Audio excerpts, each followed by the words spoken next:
Come on, man. What is it? Hawkins. So...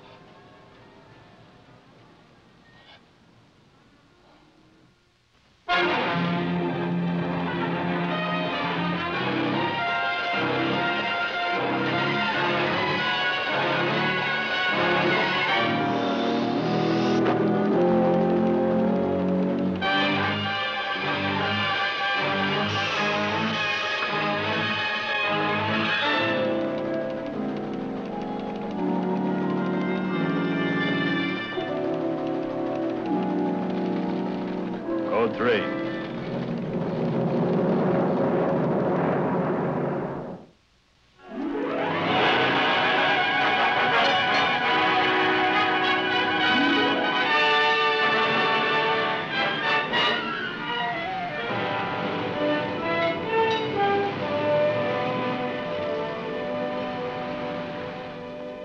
My name is Barrett, Assistant Sheriff, Los Angeles County.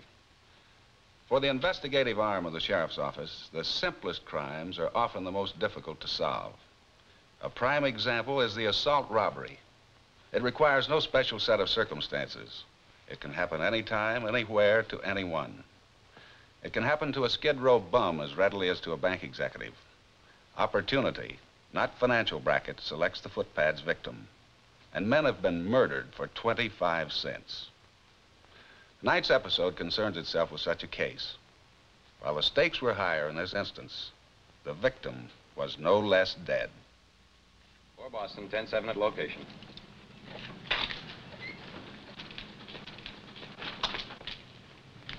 Any identification? Nothing in his pockets but lint. Whoever pulled this picked him cleaner than a Christmas turkey. This'll do it. If they turn out right, I'll make you up a couple dozen 8x10s.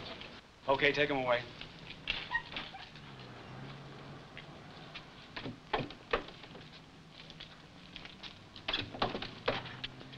I better be getting back. Them dishes have a way of piling up mighty fast. A couple of more questions, Mr. Otis, then you can go. Well, I don't know as I can tell you anything else. It's like I said, I didn't exactly see it happen. You stated you saw the assailant as he ran away. Can you describe him? It was too dark. He was average size, maybe a little bit shorter than you.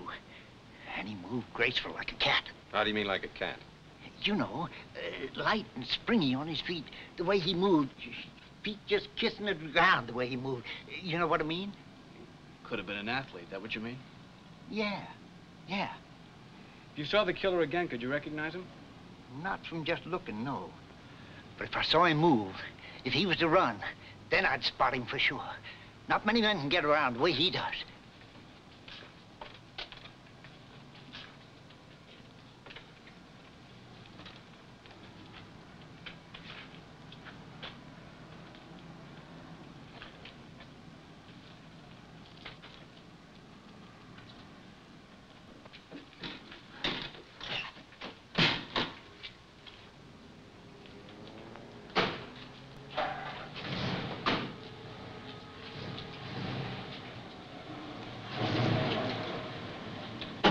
Dying right in front of my eyes, and I couldn't do nothing about it. If you could have heard his voice, all pinched and faint, like it was coming from a million miles off. His voice? You mean he said something? That's right. Well, I didn't tell you, did I? Yeah. One word, that's all. Arkansas.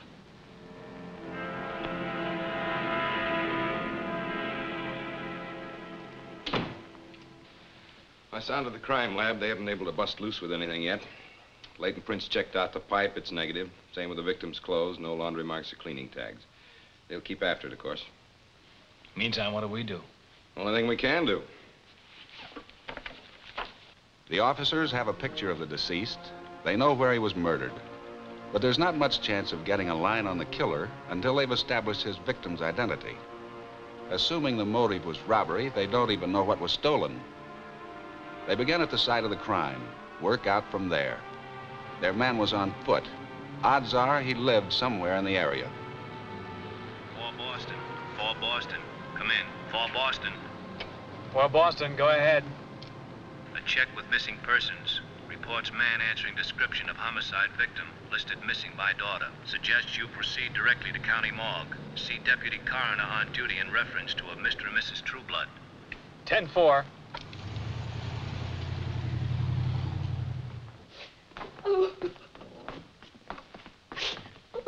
Yeah, sit down here, honey. Now, Mr. Trueblood, you positively identify the body we saw as that of your father-in-law, Jesse King. Yeah. It's Nellie's paw, all right. I'll tell you anything you want to know about the old skin flint. You know something? First time in my life I was ever glad to see him. Please, not now. Where did Mr. King live? Oh, he lived over on Los Flores, the Sutter Arms apartments. Rates at the Sutter Arms are pretty steep. He was well off, was he? You kidding? He was loaded. With Nellie's money. What was the source of his income? Oil. Royalties on some land down in Oklahoma. Left by Nellie's ma. Nellie's property. He was just guardian and trustee.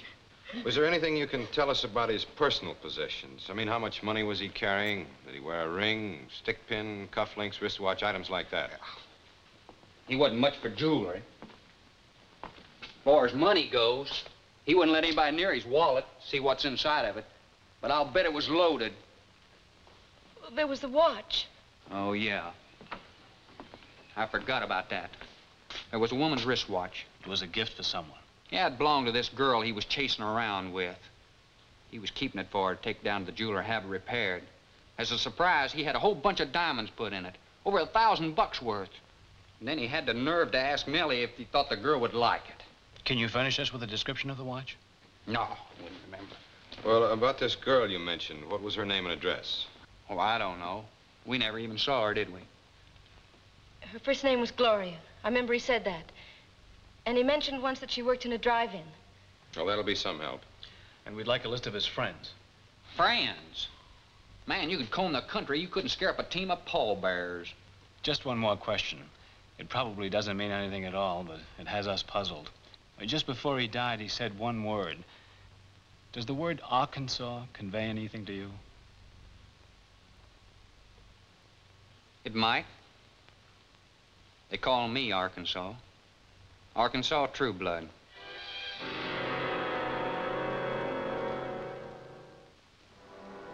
For Sergeants Gorman and Zavala, there were 3 general areas to be investigated.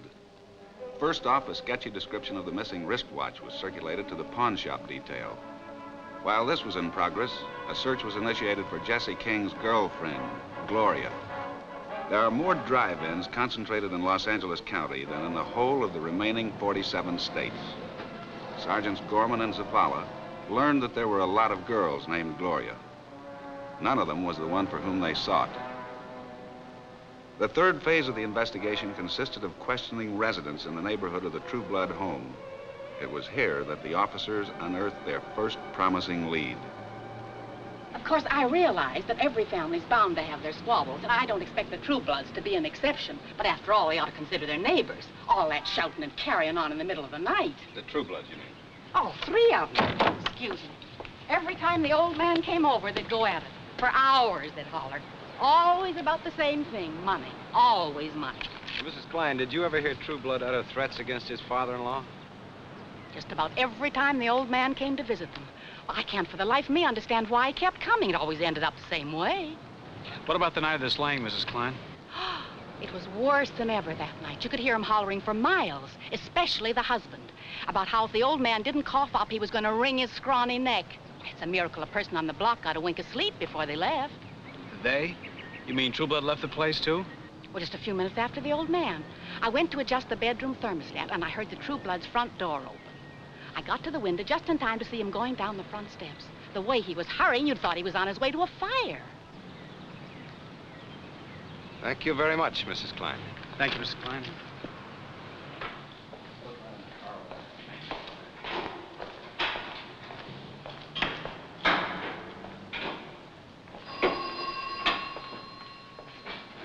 Trueblood, we want to talk to you. Wait till I cinch up this nut, will you?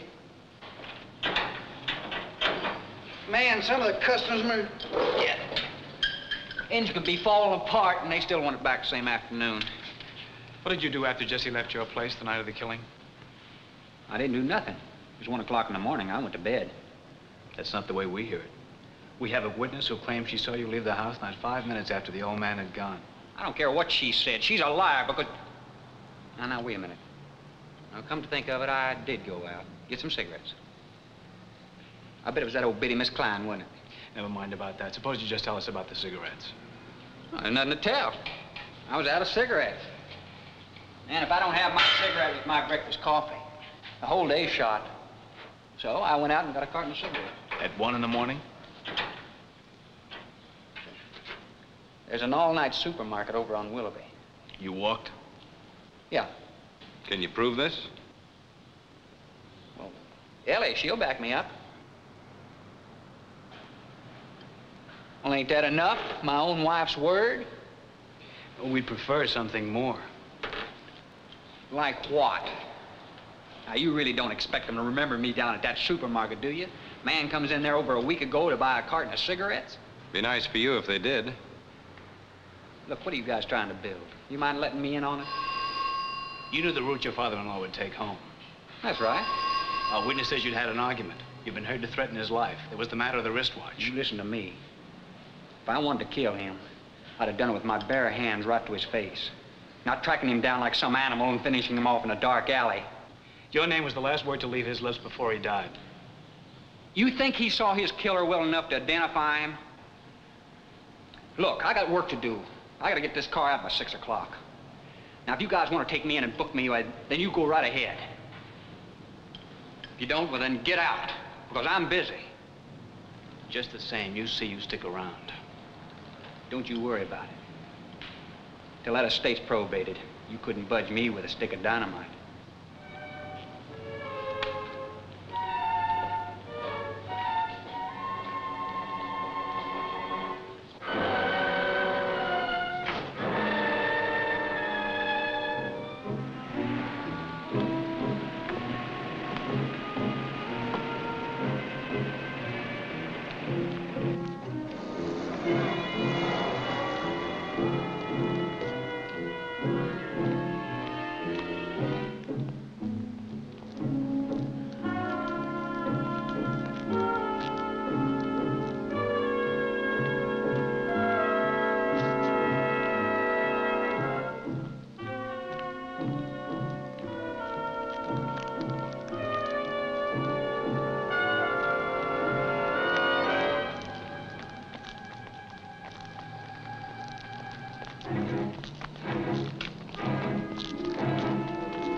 Look, I told you. I was working at the garage. I didn't get home till after 10 o'clock. You were alone at the garage? Oh, of course. Can you prove you were there the whole time? Can you prove I wasn't? Oh, look. When you guys got the idea that I killed Jesse, I can understand that. But why should I kill this Otis? I didn't know him from Adam. Best reason in the world. He could identify you. Oh, I'm supposed to know that. He did a lot of talking at the cafe. It's possible you might have gone in and heard him. Oh, I'm the only guy that goes in a cafe. Oh, anybody could go in a cafe and anybody could have heard him. You know that. Well, let me tell you something. You're not going to set me up as your #1 patsy just to get the brass off your necks. I know a little something about law myself. I don't have to prove I'm innocent. You got to prove I'm guilty. Now, unless there's something else, I want to get on back to the garage.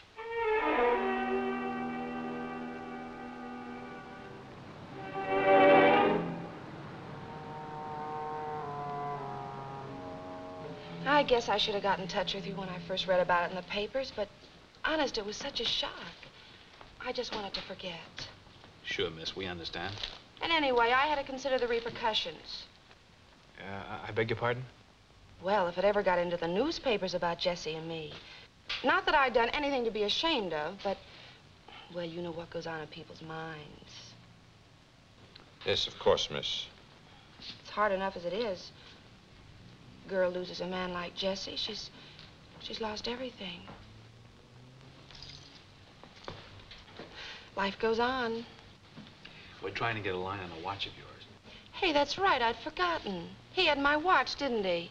Can you describe it for us? It's a Hamilton, 17 jewels. It's got a rectangular face, white gold. Anything special about it? Only sentimentally. Otherwise, it's just a watch. Well, what about the case number? Do you know the case number on your watch?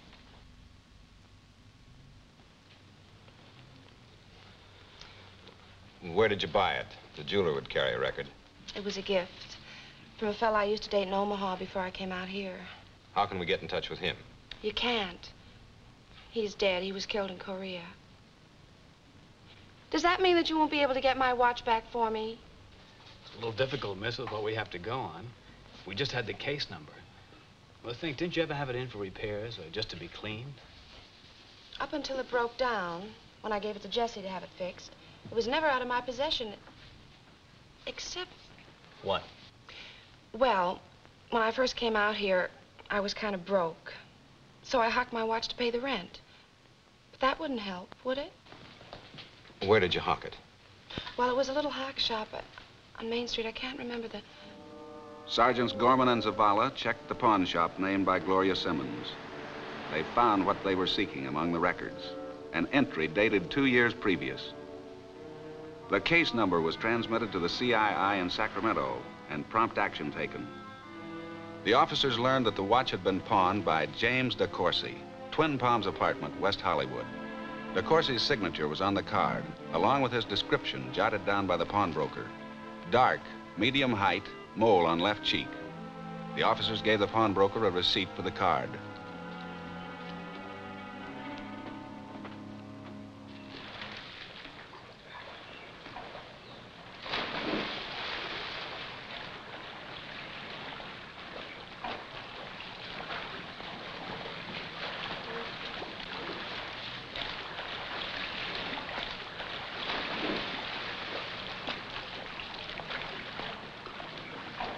DeCourcy?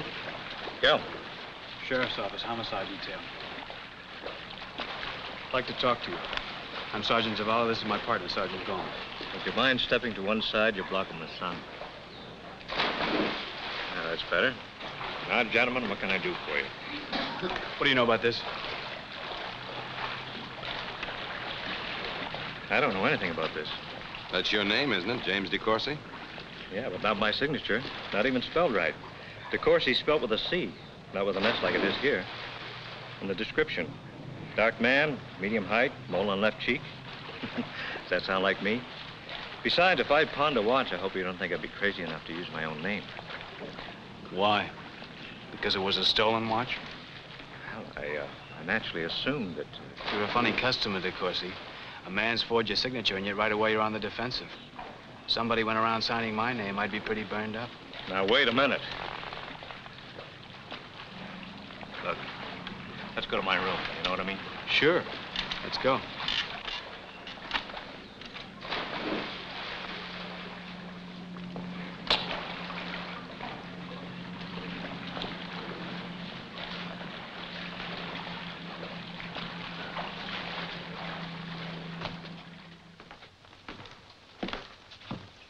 You don't recall anyone amongst your acquaintances who matches the description on that card, huh? Well, I meet so many people at the club, it's hard to remember them all, you know. Well, try. You want to see him caught, don't you? Sure, of course I do. Well, could be anybody. After all, I am a celebrity. You could easily have read my name in any of the newspapers. The club runs ads every day. And your home address? They run that too, do they? What's the name of this club? The Momart on Sunset Strip. You know it? The Strip is in county territory. We know it. I'm doing a single now, my own act, sort of breaking it in. Knocking out the kinks before hitting New York, you know. You were working on the 10th? 10th, that was Saturday. We do 3 shows on the weekend. I split the bill with the McCready sisters. Why? Who goes on first? You or these McCready sisters? I go on first, but what's that got to do with the forgery? Saturdays, huh? What time do you usually wind up your act? Oh, it varies. Last act scheduled for 12:30. It's flexible, you know. Well, then figuring 20 minutes for your turn, even allowing an extra 5 for flexibility, you'd still be off the floor by 1. I have to be back for the finale. We're not concerned with that. The point is, if you wanted to, you could be off the floor and out of the club by 1. If I wanted to, yes, but I still have to be back by 1:45. Were you back by 1:45 on the night of the 10th? Back from where? I don't get it. Look, I don't like this. I've got a right to know what you're driving at. A man was robbed and killed not 3 blocks from the club where you work. The watch that was pawned was stolen from his person. Look, I told you. I don't know anything about any watch. A dark man, medium height with a mole on his left cheek. That's who you should be looking for.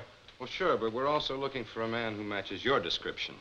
Average height, well-built, possibly an athlete. Should have had a dancer. If you think I'm your killer, why don't you trot out your witness? It'd be a little difficult. He's dead. But you didn't know that, of course. I presume you can account for your movements last Thursday between the hours of 7 and 9? Look, I don't have to account for them. The whole thing's ridiculous. You're suggesting I killed a man to steal a wristwatch? Then I murder another man to stop him from identifying me. I've never heard of anything so crazy. Well, it wasn't only a watch that was taken. According to our sources, he was also carrying a pretty well-padded billfold at the time he was attacked. You've got a lot of nerve accusing me of something like this. I'm an artist, a headliner. I don't have to steal. I'm paid well for my talents by people who appreciate them. But you lousy flat feet, you wouldn't understand anything like that. A cooch dancer is probably your idea of art. Art? Who are you trying to kid? You suppose we don't know the kind of a joint you're working in? The Vice Squad checks the Montmartre. It's not true. You're just saying that. It's nothing but a glorified hiring hall for big girl, dope pushers, and bookmakers. The kind of clientele they cater to wouldn't know a Picasso from a petty pinup. You've no right to talk to me like that. It's not my fault. It's my agent. It's my lousy agent. If he got me one decent break in publicity, that's all I needed, a little publicity. And you claim you're well paid. That's a lot of bunk, too. A dive like the Montmartre pays guild minimum and probably demands a kickback besides. What you earn wouldn't even meet the rent on this place, let alone cover all your other expenses. A man of my profession has to put up a front. He can't live like other people, you know. Even when he has to rob and kill to pay for it? I have nothing more to say. You can talk all you want, but you can't prove your charges. You haven't anything to connect me with the crimes, and you know it. Well, go ahead. You better answer it.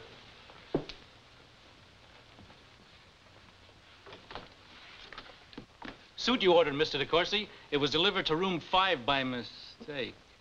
Well, everything checks. Dark, medium height, mole on left cheek. You didn't have the watch very long, did you?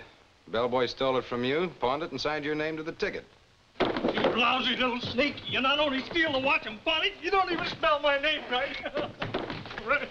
Stay where you are. I didn't mean to kill him. I only meant to stun him. With a lead pipe? Cheer up. You always wanted publicity. This will probably make the front page. What's more, we'll see they spell your name right. Come on. I didn't mean to kill him. Suspect DeCourcy was charged with 2 counts of murder and with strong armed robbery. He was found guilty on all counts and was subsequently sentenced to life imprisonment on the 2 counts of murder and to the term prescribed by law for the robberies. He is serving his sentence in the state penitentiary. And now may I present Eugene W. Biscaluse, Sheriff of Los Angeles County. Friends, in dramatizing these cases from the Sheriff's Department on Code 3, I hope you and your families will understand more clearly some of the problems facing law enforcement agencies in this country. We hope you enjoyed Code 3, that you'll be with us again next week. Thank you very much.